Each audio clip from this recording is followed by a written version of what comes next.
Tsu no yo wa, tsu yu no yo, nagara sari, nagara sari. This dewdrop world is a dewdrop world, and yet.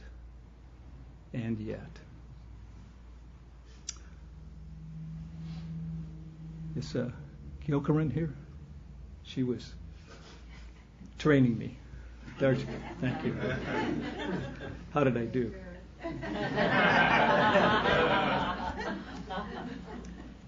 Well, good morning to all of you future corpses. We know that Sensei Ryodo for years has always opened his talks with Good Morning Bodhisattvas. But it's his signature opening, so I thought I'd start one of my own. I'm a hospice chaplain, so sounds good. Reality is that's a name of a book that Roshi had sent out. She'd sent a link to a bunch of us, and it's by Zen teacher Sally Tisdale, Advice for Future Corpses and Those Who Love Them, a practical perspective on death and dying. I'm reading that book right now. It's really quite good. And hopefully you will too. Well, thank you for the gift of your presence on this beautiful, albeit warm Sunday morning. Supposedly we're in a cooling trend. Yeah, it's what is it, only 86 or something. I live in San Luis Obispo. You can see Morro Bay from my house. A little bit different. It's been in the 70s all week. And yesterday we had a Zazenkai, and we do what's called outside walking Zen. Many of you are familiar with that. Many of you are not, but it's a kind of a Chinese custom, and you're out with the arms going. It's supposed to be very vigorous. Well, by the afternoon yesterday, the vigor was gone. I think we had a lot of wilted practitioners. So welcome to everyone, especially to those of you that are here for the first time. And may it not be your last. And or if it is, may it not be because of my talk. We have a sense of place here. And we like to remember the Tongva, the Native Americans that walked these grounds before us. Roshi has sent out some, it's almost like a prayer, and it goes like this. I'd like to acknowledge and pay my deep respect to the Tongva people and elders and ancestors, past, present, and future. I acknowledge and offer deep gratitude to this Tongva land and water that supports us as we're gathered here right now together. And I invite you to join me in that acknowledgement, that respect, and that gratitude. When she sent this out, she also sent a link to a New York Times article. And there was a Hadrian Cummins.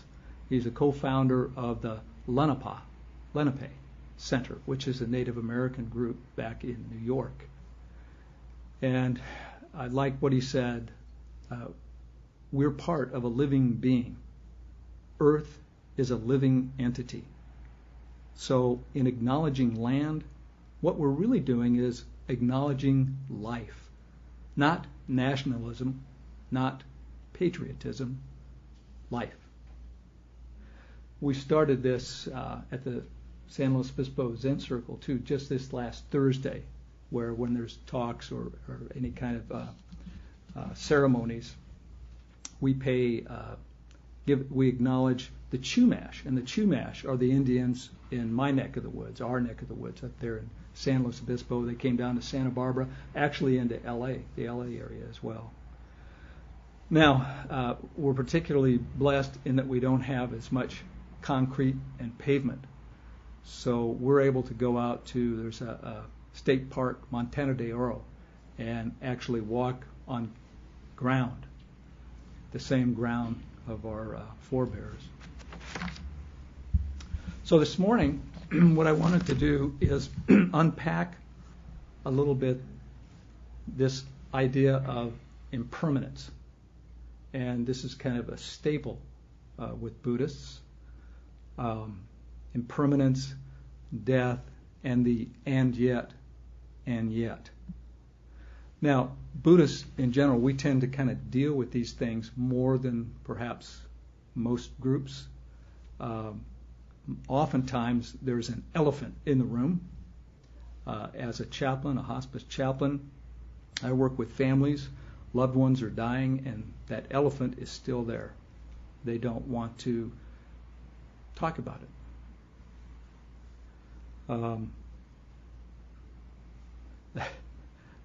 Just something came up for me. Flowing Mountain. Carol was here, that lived here many, many years. She also was in Tassajara, and I know she did this on another talk that I did on death and dying. They had a birthday song at Tassajara, a Buddhist birthday song. So it was pain and suffering in the air, death and dying everywhere. Happy birthday to you. So the elephant in the room, and I work with Buddhists, and there's oftentimes still an elephant in the room. Maybe it's a smaller elephant. Those of you that are into elephants might know that there's the African bush elephant that's 12,000 pounds, and there's the African forest elephant that's only 6,000 pounds. So maybe we have a smaller elephant. Back to our poem.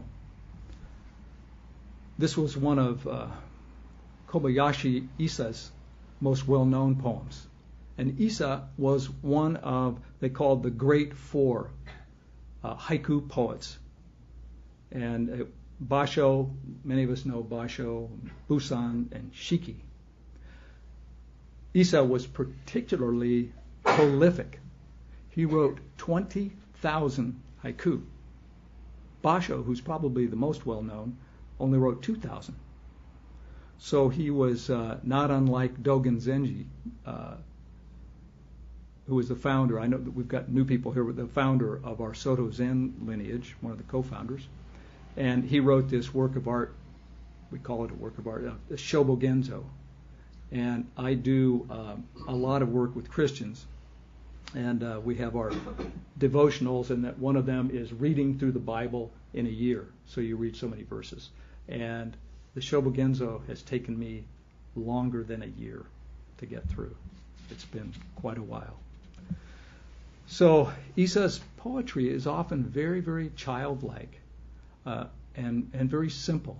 Likewise, he was a tremendous painter, but even his paintings reflect this simplicity and sometimes childlike simplicity.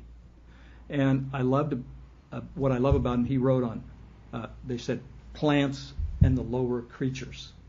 So he writes, he's got poems about snail, toad, frogs, firefly, 150 on the mosquito, 90 on flies, and 90 on the cicada. I didn't see anything about the cockroach. I'll write that one. But life for Isa wasn't so easy. His mom died when he was 3 years old.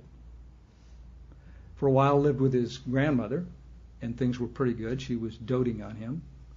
And then Dad got remarried. And stepmom, they didn't get along too well.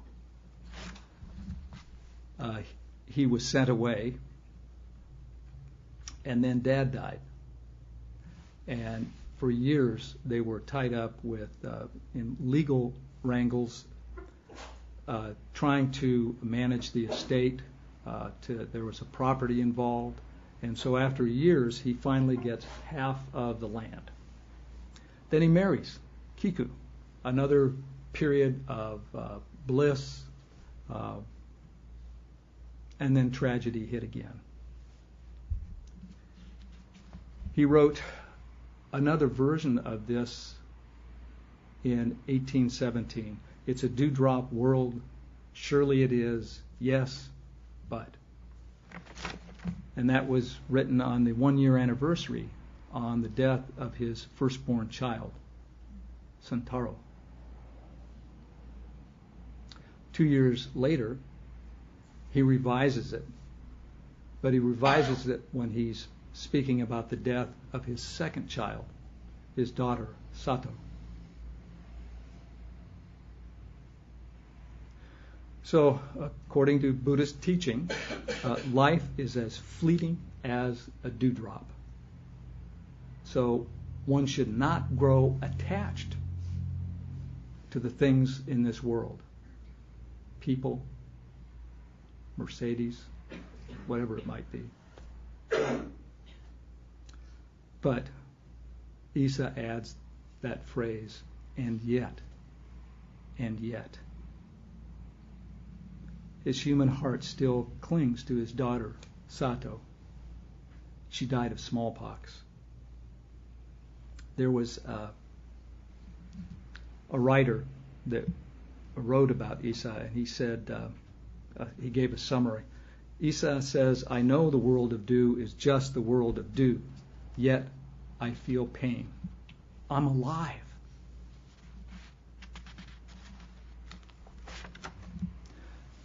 I really like the dewdrop metaphor. A lot of times we kind of pass by it. We hear it a lot in haiku poems as well, but in other writings. And of course it's supposed to be standing for the fleeting world, here today, gone tomorrow. But have you ever taken a look at a dewdrop? I don't think we get much of it here, especially during the summer. But I know where I live, we have the fog coming in all the time. I don't know if that really counts as a dewdrop, but they're dewdrops that are left. It's the condensation on the surfaces of cool bodies. That's what the meteorologists say. And if you've ever examined them, they're really beautiful and quite exquisite. And they're mirrors. They're reflecting everything. Sometimes they're like a microscope. I've seen them on leaves, and it opens up all the detail on the leaf.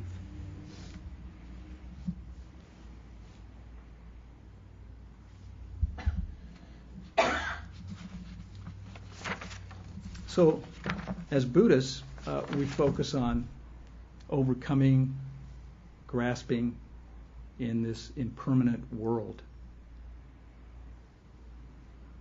But in this world, loving someone means that there will be suffering when they're gone.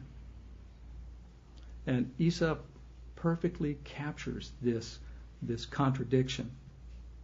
And a lot of it dealt with the Buddhists in the monasteries versus the lay folks. Antonio Porcia said, man, when he does not grieve, hardly exists.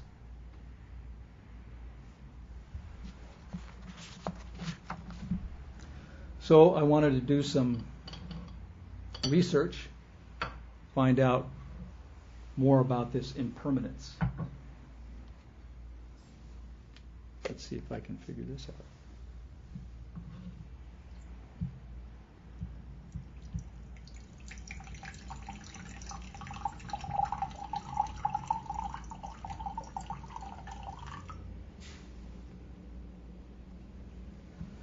So, who do you look to but the Buddha?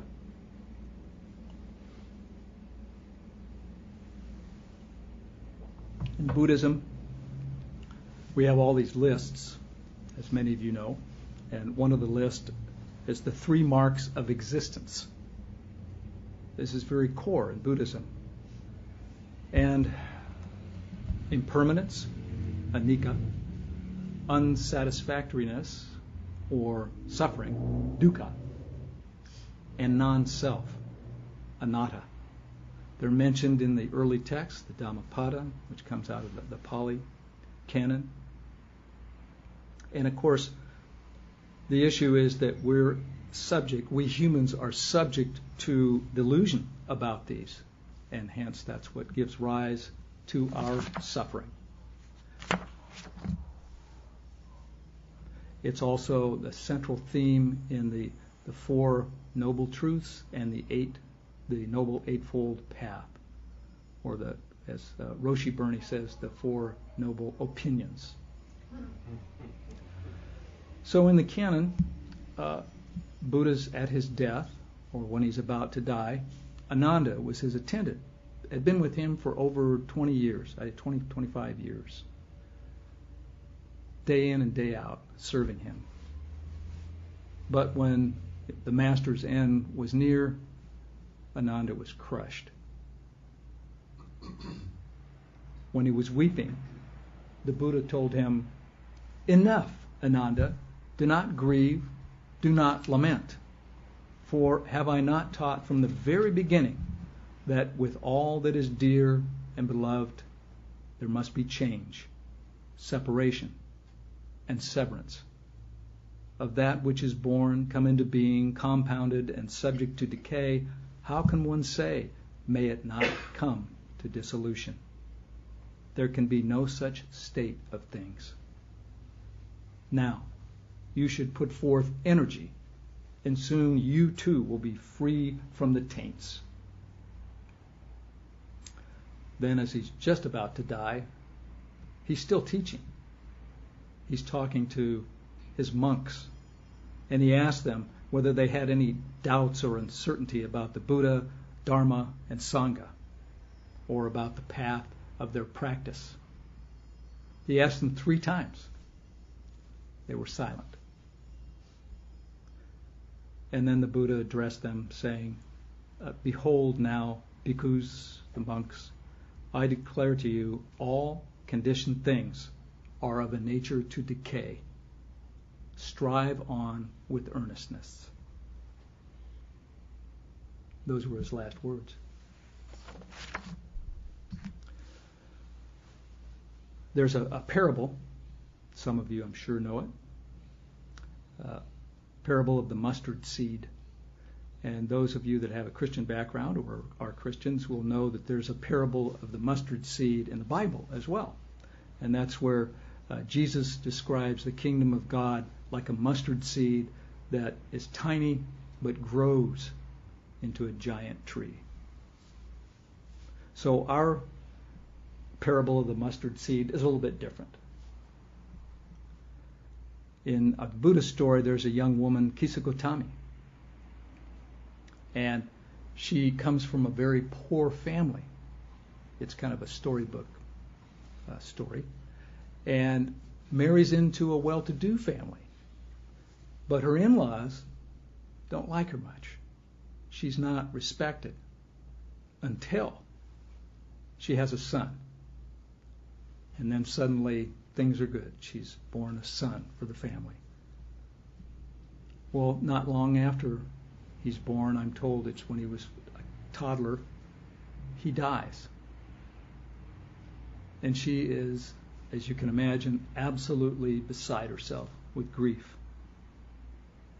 And she's holding the body of her son, running around to others saying, "Is there a doctor that can help basically bring my child back to life?" Well, she does this a number of times, and people are kind of thinking, you're a little out there. Someone finally says, "Go see the Buddha. Perhaps he can help you." So she goes and sees the Buddha. And the Buddha says, "Indeed, I can help you." And she thought, "Oh, great." And he asks her to go find a mustard seed and bring it back to me. Well, mustard seed is a very common spice in India. So she's thinking, no problem, I'll do that right away. But he told her, you must get that seed from a house that has not known death. She still was pretty optimistic. She said, sure, I'll do that. So she goes out, and first house she asked for the mustard seed, and She gets mustard seed. And she said, but has anybody died in the family? Has there been death in this house? Yes, there has. Well, of course, the story goes on. She goes from house to house to house, and it's the same reply. Yes. No house is free from death. And it's what made me think of this story is that I'm not carrying around a dead child, but when I drive around San Luis Obispo, every neighborhood I'm in is a neighborhood where I've been working with somebody as a hospice patient. It's just like unbelievable. Every time it's, oh gosh, I remember Fred and his wife, Lucy. Down another street, another memory comes up. So Kisagotami has a shift. She comes back to Buddha, who said, "Did you bring me the mustard seed?" "Dear teacher," she said, "I do not have it, but I saw that the living are few and the dead are many." She actually joins the order of nuns. We chant her name in our ancestor list. She's had this awakening, and then she is visited by Mara, just like the Buddha was. Most of you remember that story, where he comes and tempts Siddhartha, trying to seduce him, some of the legends say, using his daughters. But Mara's back, and now with Kisagotama, and this Mara, he or she is sort of a personification of destructive doubt. And I found another quote that he's the personification of the forces antagonistic to enlightenment. So he's trying to dampen her outlook on life, and says she's alone in the woods one day, and he says, "Why now, when your son is dead, do you sit alone with a tearful face? Having entered the woods all alone, are you on the lookout for a man?" Perplexed at first, she quickly realized who or what this was, and replied, "I've gotten past the death of sons. With this, the search for men has ended." She's become a nun. "I do not sorrow, I do not weep, nor do I fear you, friend. Delight everywhere has been destroyed. The mass of darkness has been sundered. Having conquered the army of death, I dwell without defiling taints." And we're told, just as thoughts, when given no power, disappear, Mara exited. Now, we all have Mara in our life, our shadows. And notice, though, she talks to Mara as friend. She says friend. In a lot of our Buddhist teachings, we talk about befriending our demons, offering them tea when they arise. I also look to Dogen, another one of the pillars in our lineage. And he had an essay that he wrote, and he said, "Impermanence is itself Buddha nature." So impermanence wasn't a problem to overcome with some supernatural, diligent effort on the path. Impermanence is the path.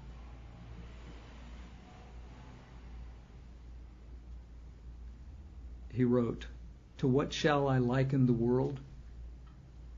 Moonlight reflected in dewdrops." Dewdrops again. Dewdrops shaken from a crane's bill. Well, I check in on my own impermanence from time to time. Hopefully you do too. I proudly say I weigh the same as I did over 50 years ago in high school.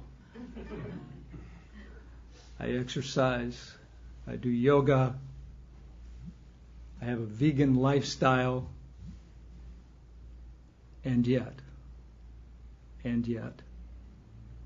when I look in the mirror, that 165 pounds is somehow not the same. I went to my dermatologist, and now I have, he called them barnacles.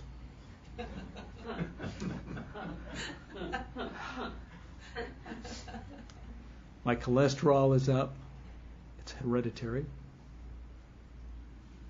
Sometimes my blood pressure is up. Hereditary. In spite of all these things that I do. Bernie has a wonderful practice. It's in Sentient's office. It's a picture of Bernie Glassman, and it says, "Let me give you a wonderful Zen practice. Wake up in the morning, look in the mirror, and laugh at yourself." So why are we doing all this? To have a longer life. You know, why? Part of the rationalization is one of my vows, many of us have the vow to serve others. And it's kind of difficult to serve others when you're unhealthy, when you're sick, when you're dying. More on that later. There's a flip side to that. I was sitting at Sensei Cohen's house in Santa Barbara one time, and they had shown me an article in the New York Times, and it was about a young woman that had ordained. This was in a temple in Japan, and she was going to keep the family lineage, the family temple going. And so it's a beautiful article about her. But next to that article was another one that caught my attention, and it was called "The Secret to a Longer Life? Don't Ask These Dead Longevity Researchers." It was kind of eye-opening. There was a whole list of them. Some I wasn't familiar with. There was a Dr. McKay in the 30s, and he did experiments with rats and keeping them on a very limited, low-calorie diet. And these rats lived, it was the equivalent age in man to 130 years. So he was applying his theories on himself. And he was slim and trim, in good shape. He had 2 strokes and died at 69. Another wrote what he called the 120-year diet. Same thing, he was working with rats. And he said, "I plan to live past 100. And he died of ALS, Lou Gehrig's disease, at 79. You remember Ewell Gibbons? You know, bark eating and all of that? Well, he was a wild foods enthusiast, and he died at 64 of an aneurysm. One in particular that I connected with was Adele Davis. I don't know, many of you, I was she was my guru. She was a high protein diet, and I was eating liver all the time, obviously before I was vegetarian. And she died of cancer at 70. Then there's Pritikin. He was low fat, dies at 69. Atkins, high fat, dies about the same age. And some of you may not remember, it's Jerome Rodell. He had a publishing empire, and this was especially for we hippies back in the 60s. He was it was the Bible. And the New York Times said he was the guru of the organic food cult. So he was on the air with Dick Cavett. He was being interviewed with Dick Cavett. And he was proudly saying, "I'm going to live to be 100 at least." Made a snoring sound and died. Right there? Right there. They didn't air the show. Oh, of course. The conclusion to the article, which was pretty fascinating, because I was depressed at that point, so all my gurus had died. What's the use? But it was the conclusion, it's the decisions we make as a collective that matter more than any choice we make on our own. Now, I'm sure it's good to walk and do all those things, but they had the example that this outlawing leaded gasoline worldwide to reduce lead exposure, it had lead levels in our blood drop by 80%. And there was a director, Thomas Friedman, director of the Centers for Disease Control, and he said since 1900, the average lifespan in the U.S. has increased by more than 30 years, and 25 years of this gain have been attributed to public health advances. So she also concludes that maybe the greatest threat to our lifespan may be the administration's assault on public health and medical research. One of the new directors, the Environmental Protection Agency, said, "Our air is too clean." Oh, sure. Well, regardless, I'm still going to take my brain octane oil. That's the founder of Bulletproof Coffee says he hopes to live to be 180. So back to Ananda and his crying. I was actually curious if the Buddha ever cried. I was researching that. And yesterday, Jitsujo, during her talk, was talking about Avalokitesvara, how she wept when bearing witness to the suffering of the world.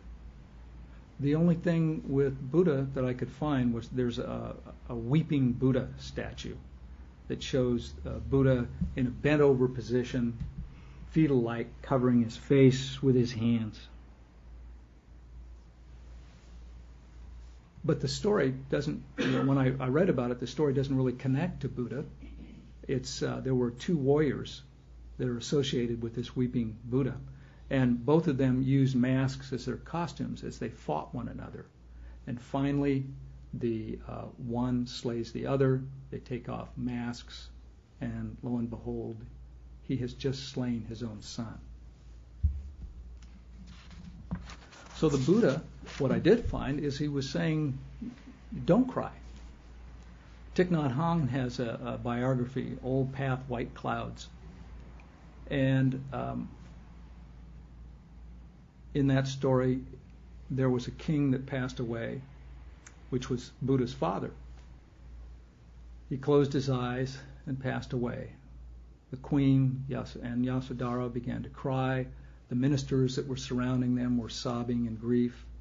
The Buddha folded the king's hands on his chest and then motioned for everyone to stop crying. He told them to follow their breathing.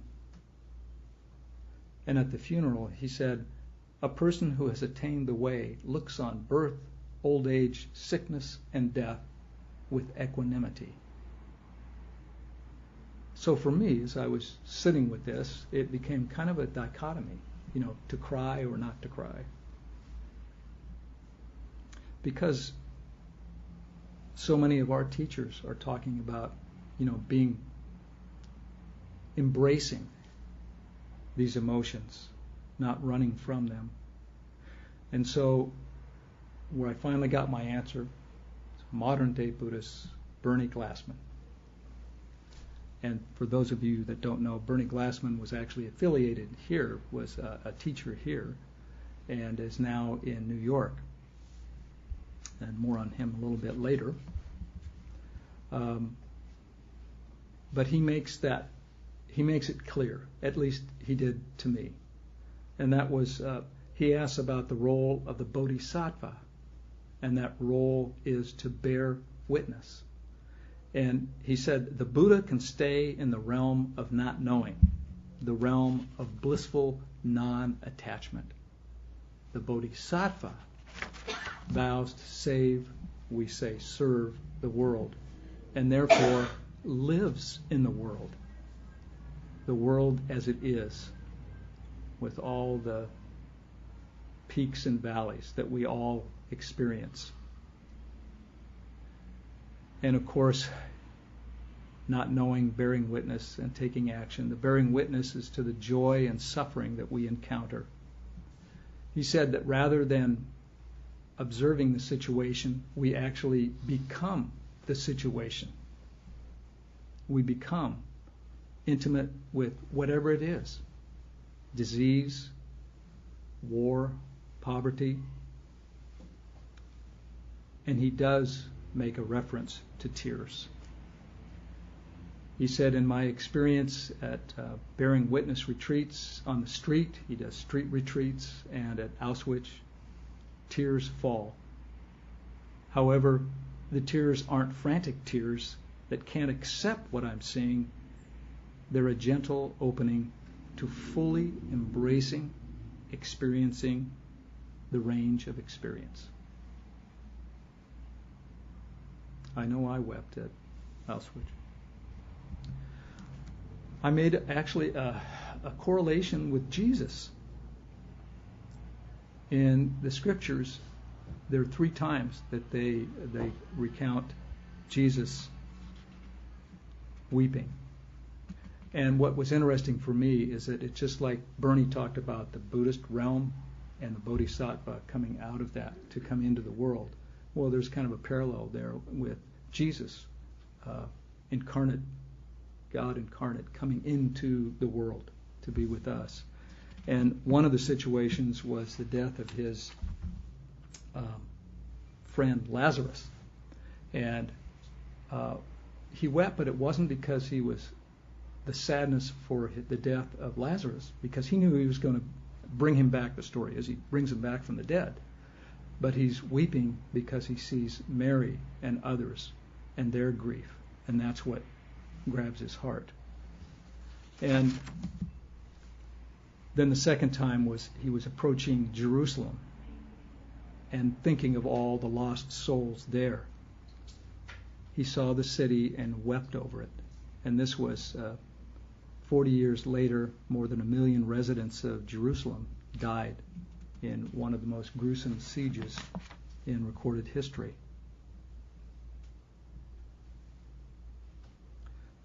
Speaking of grieving, has anybody followed that story of the orca whale up in Seattle? Just amazing. Went 17 days holding up her dead calf. Wow.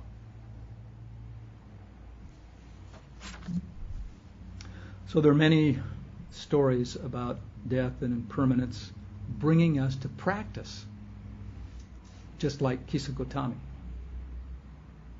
And here's the flip side of that. I can't help somebody when I'm dead or I'm dying and sick.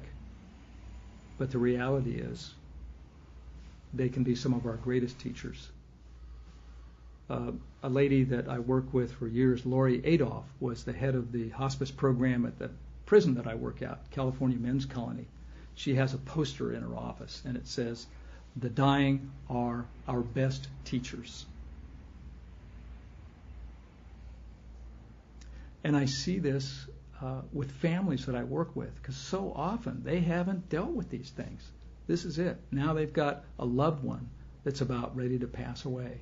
And so the big questions come up.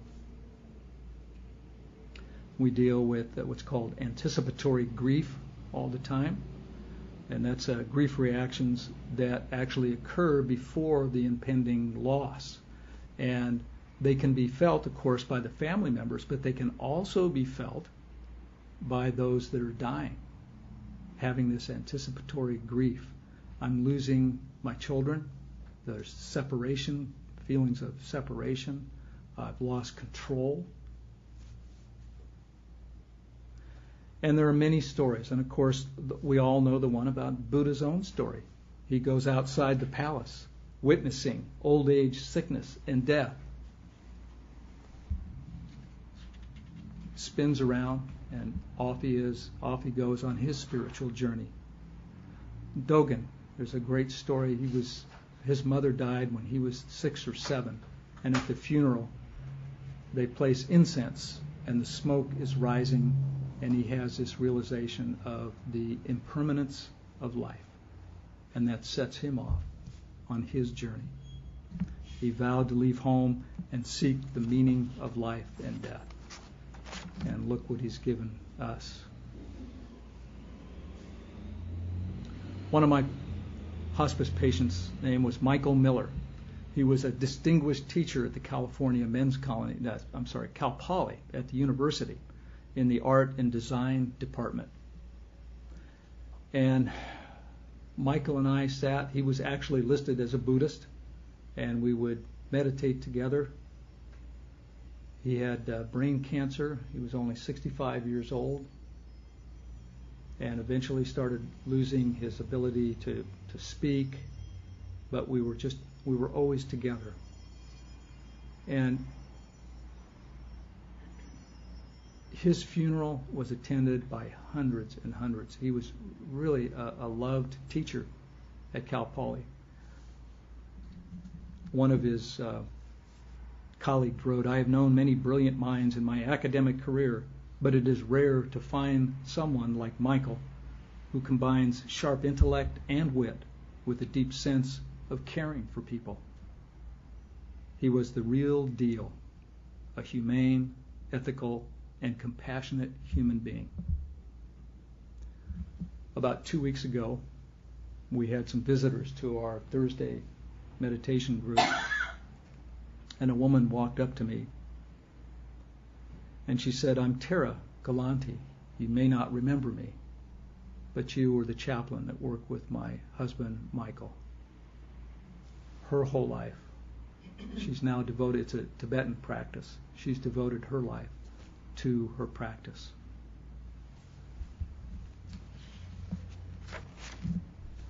So what's your story?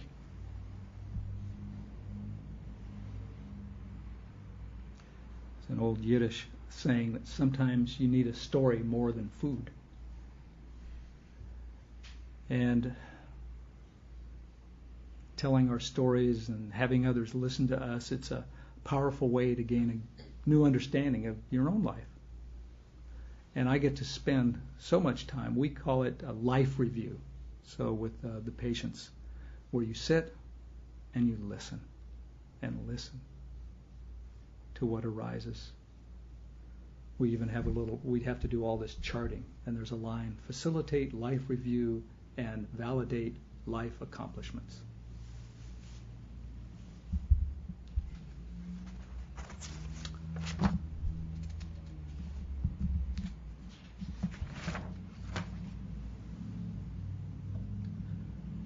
In some of those moments with patients,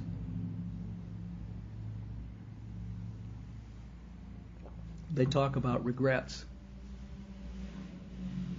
There's been a lot of research done about regrets, and there's a study from Cornell that talks about there are 3 elements that make up a person's sense of self. Your actual self consists of those qualities that you believe you possess, and your ideal self, made up of those qualities you wish you had. And your ought self, O-U-G-H-T, is the person you feel you should have been, according to your obligations and responsibilities. 76% of the participants, and these were hundreds of people, said it was not fulfilling their ideal self. So, as Joseph Campbell tells us, follow your bliss. Go ahead and take that trip to Nepal. Sign up for sesshin. Write the book you always wanted to write. And I'm going to close with a blog that Eve Marco had sent out, I think back in June. And Eve Marco is Bernie Glassman's wife, and she's collaborating currently with our Roshi on a book on householder koans. So these are really modern day stories. Well, they're our stories. They've solicited stories from their students and made them into koans. And I've been fortunate enough to see some of these, and they are so powerful. what it reminded me of, it's those of us that are doing koan study. There's one of the commentaries, Yamada Roshi. It's a modern day teacher, and his commentaries really speak to me much more so than some of the older commentaries, because it's like it's alive. It's today, and he makes sense of a lot of the things that oftentimes don't make sense. So this blog that Roshi Eve, I don't know that you can see this very well, but it's a picture of Bernie. Bernie's had a stroke. This is pre-stroke at one of his bearing witness retreats.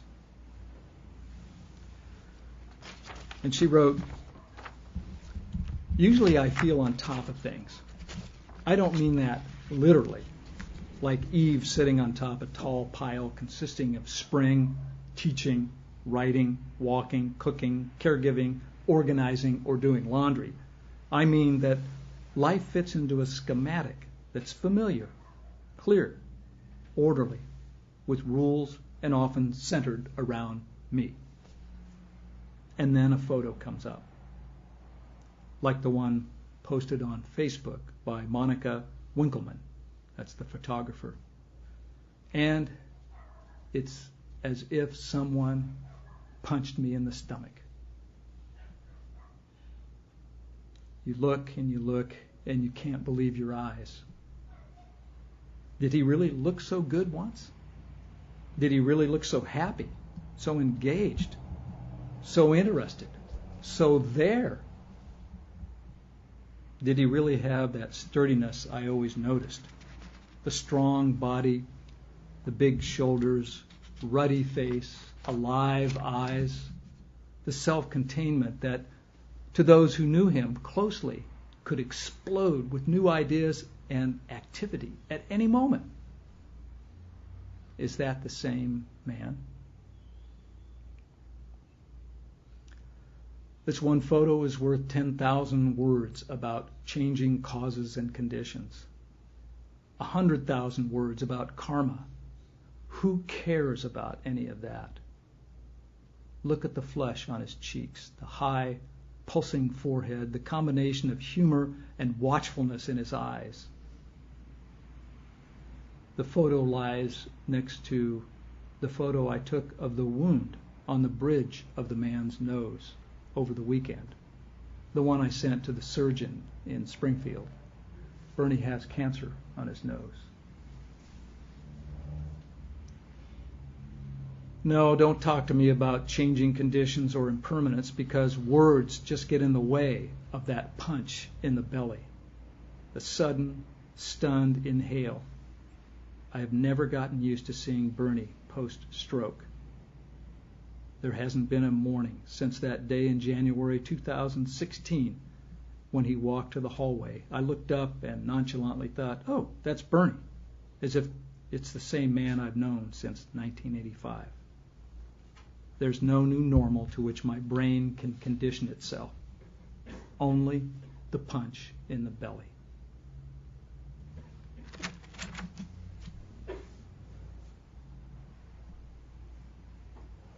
And just a few more lines from this.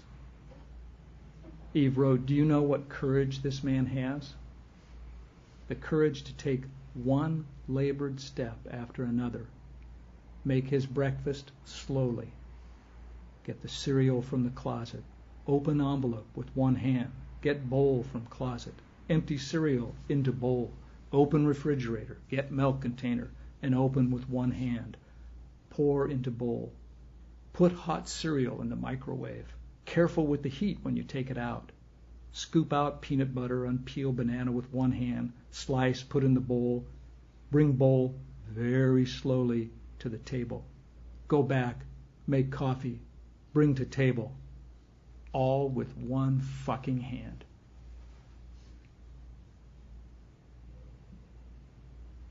That's how our practice is supposed to be.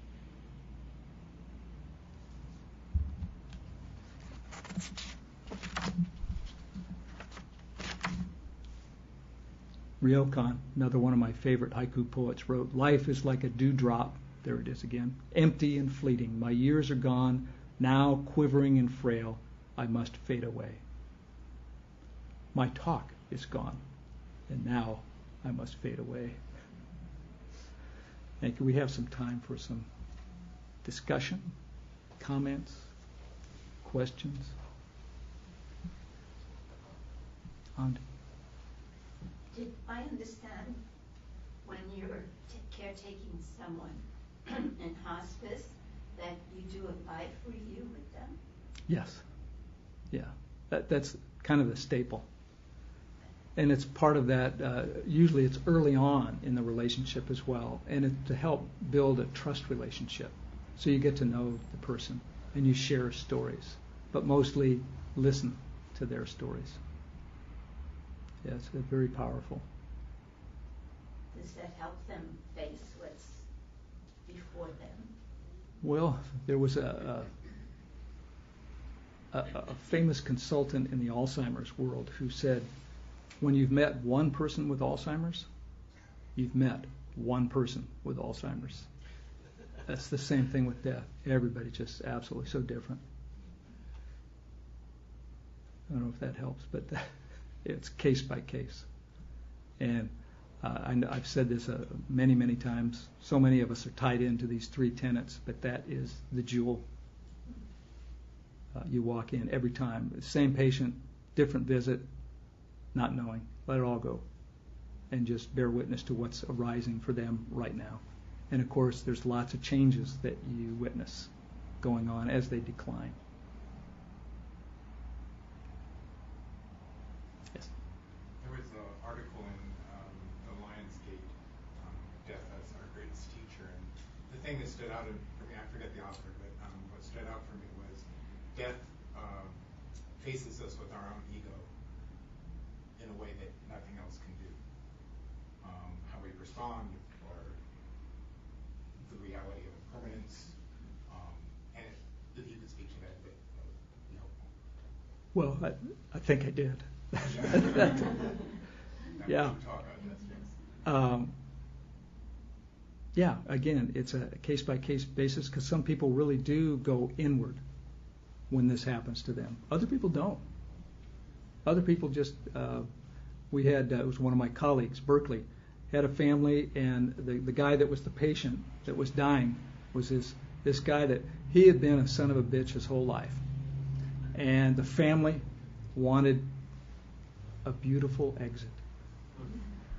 And they were struggling with this because this guy was still a son of a bitch.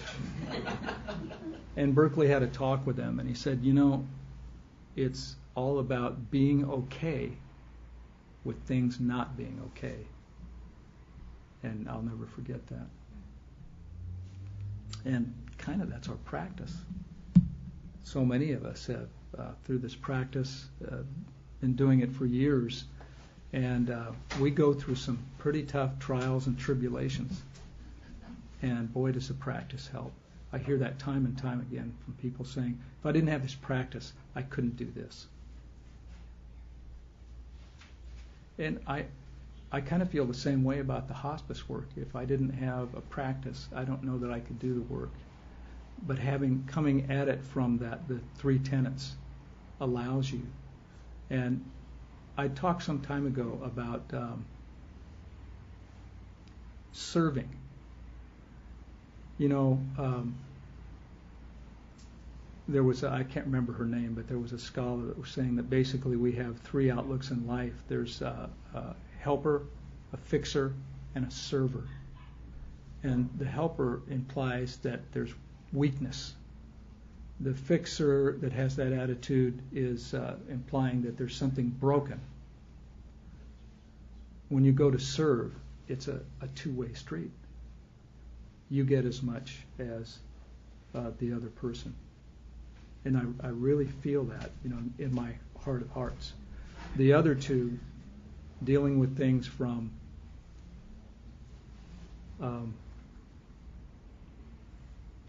fixing and helping, they can be really debilitating energy-wise. And in the medical world, the burnout rate for this, especially the nurses, is just like incredible. But those that can see it from a standpoint of service, I'm energized by the work. Yeah, I go home and I cry sometimes when we have some tough cases, and we have some tough cases, but it's energizing. What are some of the common denominators you find between the various patients that you dealt with in terms of issues that... Well, Kojitsu, it's like, again, it's across the board. Some have the regret issue. Some have the issues with fear. I mean, they're dying. I mentioned earlier about the anticipatory grief, and sometimes they really experience that. They're losing control of everything that they've had control of in their life. And most often, more often than not, it's their bowels. They become incontinent. And somebody that still has their kind of noodles about them, that's pretty tough stuff. But as I said, there's just story after story. The fear, so you'll watch, some of them really have openings, awakenings, where you work with them and they've got this terrible fear, and you're able to work, and they do the work, but they get over this fear into a place of acceptance. Sometimes they're estranged families. We see that all the time, where they want to have forgiveness and try to orchestrate that. Somebody that they've been estranged from for decades sometimes.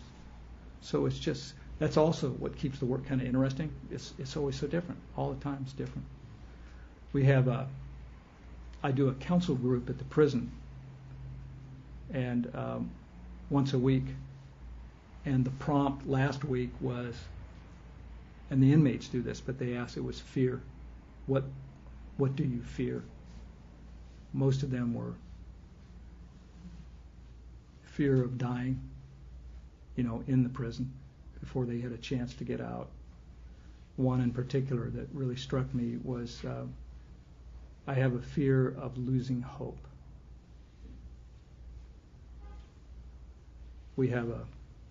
There has to be a staff person that's there, paid staff person. They're not part of the council circle. They sit in the back. And when he was telling his story about, because he's a husband, has a young daughter that he just adores, but he's been down for decades, but still makes all that contact. The daughter, is the most important thing in his life. But he doesn't want to lose hope. And the lady in the back was just weeping. They're supposed to be, pretty stoic, but that broke down. Are you yourself ever afraid or revolted or disgusted or put off by what you witnessed, or about that? I ironically just thought about this not long ago. And I'll have to say, I've been doing it for a long time, and I've been around. I mean, we had 5 generations alive, so I've been around geriatrics my whole life, and had seen some pretty wild things. But there was actually, it's another Cal Poly professor, and Irish, and who had cancer, and had lost almost all of his jaw. They'd taken the jaw out, and he had a little hole in the side of his mouth that he speaks with, and he's totally with it.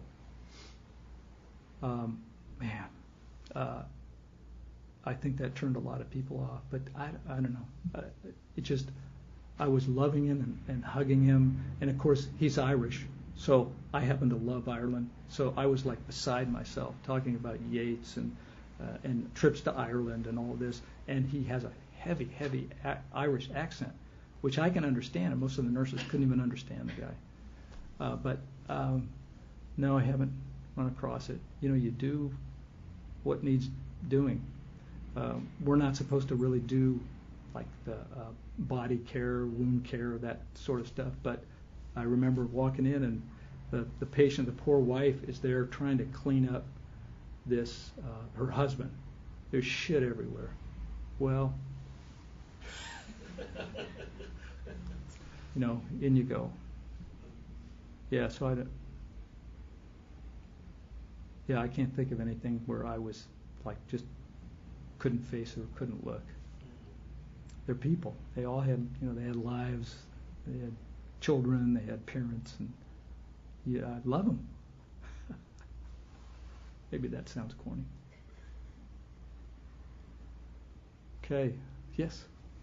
I wondered if you could talk about the attitude of service, that, how it's different. I mean, I know you said the fixing versus the helping is looking down. What can you explain more about this attitude of service and how it's different and so it ends up energizing you? Well, I don't know what else to say about it.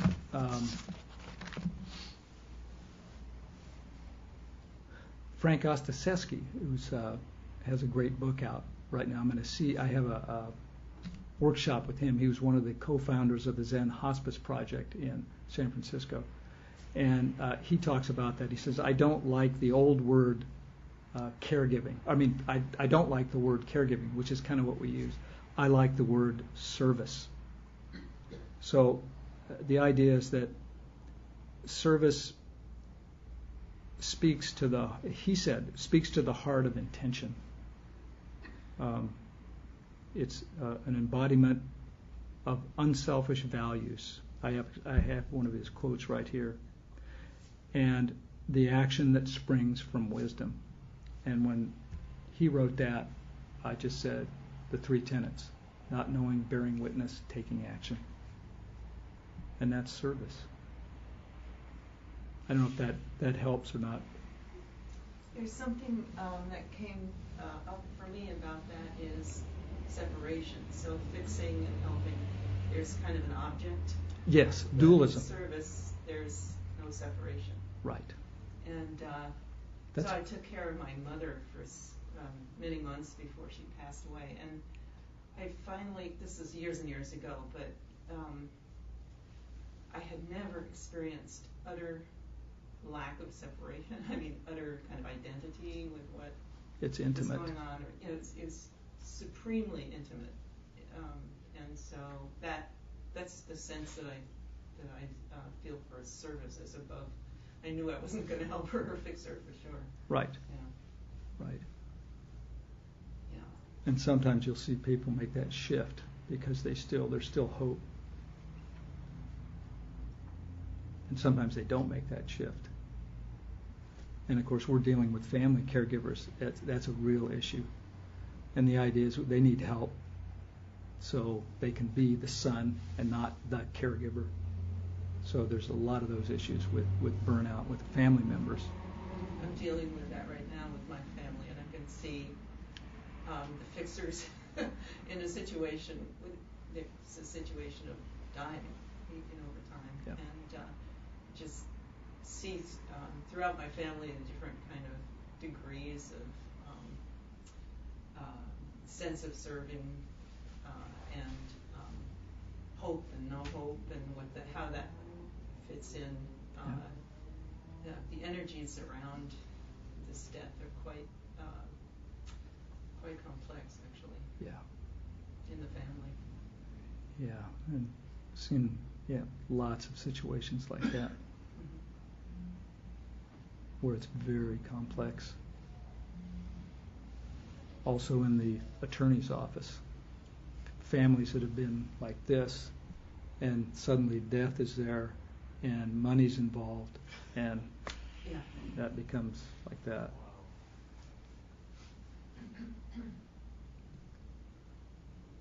Yes.